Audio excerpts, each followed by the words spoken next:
Hi எல்லோரும் எப்படி இருக்கீங்க? நம்ம இன்றைக்கி ஒரு சூப்பரான ஹெல்த்தியான லட்டு 5 நிமிஷத்தில் செய்ய போகிறோம். அதுவும் சுகரே இல்லாமல் செய்ய போகிறோம். ரொம்ப ஹெல்த்தியானது, பெரியவங்கள்லேருந்து குழந்தைங்க வரையும் சாப்பிட்லாம். இது 30-40+ ஆகிருந்தீங்க, உங்களுக்கு சுகரே சாப்பிடாமல் ஏதாவது ஸ்வீட் சாப்பிட்ணும் அப்படின்னா நீங்கள் கண்டிப்பாக ட்ரை பண்ணி பார்க்கலாம். இப்போ இந்த ஸ்வீட் செய்கிறதுக்கு அடுப்பை பற்ற வச்சுட்டு நம்ம ஒரு பேன் வச்சுட்டு அதில் 1 கப் அளவு சகப்பு அவல் சேர்த்துக்கலாம். இதை வந்து 1 நிமிஷம் மீடியம் ஃப்ளேமில் நம்ம வறுத்துக்குவோம். சகப்பு அவலுக்கு பதிலாக நீங்கள் வெள்ளை அவலுக்கு கூட சேர்த்துக்கலாம். இப்போ இதுக்கப்புறமா ஒரு 1/4 கப் அளவு பாதாம், 1/4 கப் அளவு பொட்டுக்கடலை சேர்த்துறேன். இந்த பாதாமுக்கு பதிலாக நீங்கள் நம்மளோட நடக்கடலை கூட சேர்த்துலாம். பாதாம் வந்து குழந்தைங்களுக்கெல்லாம் கொடுக்கும்போது நல்ல ரிச் டேஸ்ட்டை கொடுக்கும். அதனால தான் நான் பாதாம் சேர்த்துறேன். பாதாமுக்கு பதிலாக நீங்கள் நம்ம நார்மல் நடக்கடலை கூட நல்லா தோலை உரிச்சிட்டு சேர்த்துக்கோங்க. இப்போ இது எல்லாத்தையுமே ஒரு 2 நிமிஷம் மீடியம் ஃப்ளேமில் வதக்குனிங்கன்னா போதும். இப்போ என்னோடய பாதாமும் நம்மளோட பொட்டுக்கடலையும் பார்த்திங்கன்னா நல்லா பொறுன்னு இருக்குது. அதனால நான் இது அவளோடையே சேர்த்து இதை வந்து நான் வறுக்கிறேன். சப்போஸ் உங்களோட பாதாம் பொட்டுக்கடலை அப்படின்னா கொஞ்சம் நமத்த மாதிரி இருந்தது அப்படின்னா நீங்கள் அவலை தனியாக வறுத்துட்டு பாதாமையும் பொட்டுக்கடலையும் தனியாக வறுத்து இந்த மாதிரி எடுத்துக்கோங்க. நம்ம கையில் தொட்டு பார்த்தோம்னா நல்லா பொறுன்னு இருக்கணும். அதாவது கிறிஸ்பியாக இருந்ததுன்னா இது அரைகிறதுக்கு ஈஸியாக இருக்கும். இப்போ இதை அப்படியே ஒரு பிளேட்டில் மாற்றி வச்சுட்டு நம்ம அதே பேனில் ஒரு டீஸ்பூன் அளவுக்கு நெய் சேர்த்துக்குவோம். இந்த நெய்யில் நம்மளுக்கு முந்திரியும் திராட்சையும் வறுத்துக்குவோம். இது வந்து டேஸ்ட்டுக்காக தான் சேர்த்துறோம். உங்களுக்கு எவ்வளோ வேணுமோ அந்த அளவுக்கு சேர்த்துக்கோங்க. நான் ஒரு டேபிள் ஸ்பூன் அளவுக்கு சேர்த்துறேன். இப்போ இந்த நெய்யிலையே வந்து அந்த திராட்சை பலூன் மாதிரி வர அளவுக்கு இந்த மாதிரி நல்லா வறுத்து எடுத்துக்கோங்க. அவ்வளோதான், பாருங்கள், பார்த்தா பலூன் மாதிரி நல்லா புஃப்னு உப்பி வந்துருச்சு. இப்போ இதை அப்படியே தனியாக எடுத்து வச்சுருவோம்.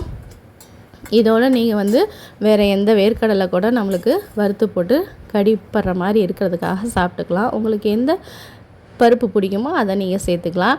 இப்போ அதே பேனில் இந்த கொஞ்சோண்டு நெய் இருக்கு இல்லையா, இதுலேயே வந்து ஒரு 1/2 கப் அளவு தேங்காய் துருவல் எடுத்து அதை சேர்த்து இதிலே வதக்கிக்குவோம்.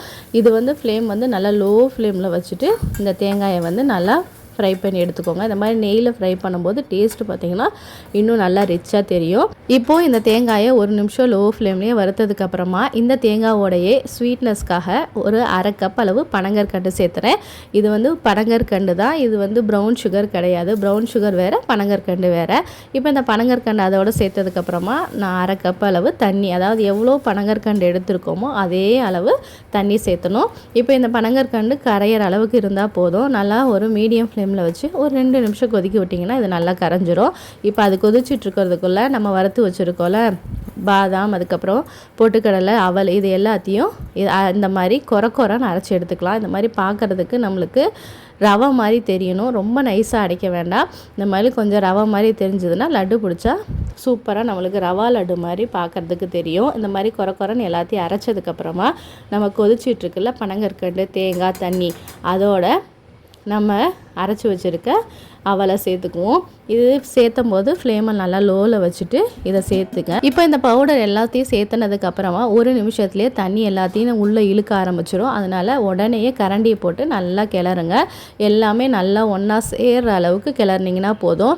நம்மளுக்கு இப்போ பார்க்குறது பார்த்திங்கன்னா நல்லா பிசுன்னு தண்ணி நிறையா இருக்கிற மாதிரி தோணும். ஆனால் இதுதான் வந்து உங்களுக்கு கரெக்டாக லட்டு வந்து நல்லா காஞ்சதுக்கப்புறம் கரெக்டாக இருக்கும். அதனால் தண்ணி இந்த அளவுக்கு மட்டும் சேர்த்துங்க போதும். இப்போ கடைசியாக ஒரு 2 டேபிள் ஸ்பூன் அளவுக்கு நெய் விட்டுட்டு அதையும் நல்லா கிளறிக்குவோம். இந்த நெய் வந்து நல்லா கடைசியாக சேர்க்கும் போது நல்லா அந்த நெய்யோட மணத்தோடு சாப்பிட்றதுக்கு நல்லாயிருக்கும். அதனால தான் சேர்த்துறோம். வேணும்னா சேர்த்துக்கோங்க, இல்லாட்டி ஸ்கிப் பண்ணிக்கலாம். இதுக்கப்புறமா நம்ம வறுத்து வச்சுருக்க முந்திரி திராட்சையும் சேர்த்துட்டு அதையும் நல்லா கிளறிட்டு இதை அவ்வளோதான், இறக்கிட வேண்டியதுதான். இதுக்கப்புறம் அடுப்பில் இருக்கணும்னு அவசியம் இல்லை. இப்போது 1 கப் அளவு அவலுக்கு 1/2 கப் அளவு தண்ணி, 1/2 கப் அளவு பனங்கற்கண்டு நம்ம இதில் சேர்த்துருக்கோம். இந்த பனங்கற்கண்டு பார்த்தீங்கன்னா மீடியம் ஸ்வீட்டாக இருக்கும், ரொம்ப அதிகமாக இனிப்பாக இருக்காது. உங்களுக்கு ரொம்ப அதிகமாக இனிப்பு வேணும்னா இன்னும் கொஞ்சம் கூட சேர்த்துக்கலாம். ஆனால் தண்ணி மட்டும் 1/2 கப் அளவு மட்டும் சேர்த்துங்க. அதிகமாக சேர்த்துனீங்கன்னா இது களி மாதிரி அல்வா மாதிரி ஆயிரும், உருண்டை பிடிக்க வராது. இப்போ இதை அடுப்புலேருந்து இறக்கணுன்னே ஒரு அகலமான பாத்திரத்தில் மாற்றிட்டு உடனே இந்த மாதிரி ஒரு கரண்டி வச்சு நல்லா கிளறி விட்டோன்னா இந்த மாதிரி பார்க்குறதுக்கு உதிரியாக இருக்கும். அப்போ தான் வந்து நம்மளோட லட்டு வந்து உள்ளே கட்டியாக இல்லாமல் நல்லா ஸ்மூத்தாக நல்லா சாஃப்டாக இருக்கும். எல்லா இடத்துலையும் ஈவனாக வந்து நம்ம கட்டி இல்லாமல் பிசைஞ்சுக்கிட்டோன்னா உருண்டை பிடிக்கிறதுக்கும் ஈஸியாக இருக்கும், சாப்பிட்றதுக்கும் செம்ம டேஸ்ட்டாக இருக்கும். இப்போ அவ்வளோதான், ஓரளவுக்கு மிதமான சூடு இருக்கும்போது நம்ம எல்லாத்தையும் லட்டு பிடிச்சி வச்சிட வேண்டியதான். இப்போ பார்த்தீங்கன்னா உங்களுக்கு ஈரப்பதம் கொஞ்சம் இருக்கிற மாதிரி தோணும். ஆனால் இது வந்து நம்ம ஆறுனதுக்கப்புறமா எல்லாமே ட்ரை ஆகி உங்களுக்கு ஈரமே இருக்காது. அதனால் நல்லா ஆறுறதுக்குள்ளே இதை நல்லா உருண்டை பிடிச்சிக்கோங்க. இப்போ இந்த மாதிரி நல்லா உங்களுக்கு எந்த சைஸ் உருண்டை வேணுமோ அந்த அளவுக்கு பிடிச்சிக்கலாம். இது வந்து கையில் நீங்கள் எண்ணெயோ எதுவுமே தடவணும்னு அவசியம் இல்லை. நம்ம போட்டிருக்க நெய்யே போதும். சப்போஸ் உங்களுக்கு கையில் ஒட்டுற மாதிரி இருந்தது அப்படின்னா கொஞ்சமாக கையில் எண்ணெயோ நெய்யோ தடவிட்டு சூப்பரான லட்டு பிடிச்சி வச்சுருங்க. அவ்வளோதான்.